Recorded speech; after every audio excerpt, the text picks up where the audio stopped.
గిరిజన తండాలు మారుమూల ప్రాంతాల్లోని ప్రజలకు మెరుగైన వైద్య సేవలు అందించడమే ప్రభుత్వ లక్ష్యమని వైద్యారోగ్య శాఖ మంత్రి దామోదర్ రాజనరసింహ అన్నారు.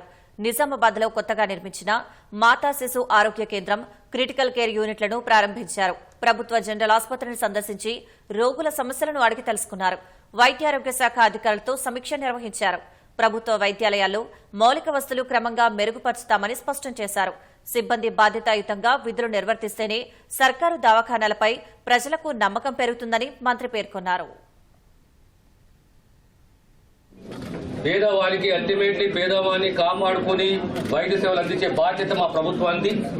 వైద్య సేవలు అందించే సిబ్బంది డాక్టర్లే కానీ, నర్సులే కానీ, ఫార్మసిస్టులే కానీ, ల్యాబ్ టెక్నీషియన్సే కానీ, ఇన్ఫ్రాస్ట్రక్చరు, అడిషనల్ బెడ్స్, దానికి అనుగుణంగా హాస్పిటల్ సర్వీసెస్ కూడా మనకు ఎక్కువ పెంచుకోవాలి.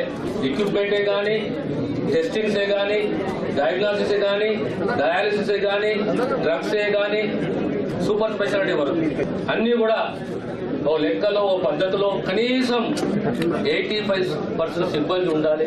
అవసరం ఉన్న జాగాల ప్రైమరీ హెల్త్ సెంటర్లే కానీ, సబ్ సెంటర్లే కానీ అవి మంజూరు చేస్తామని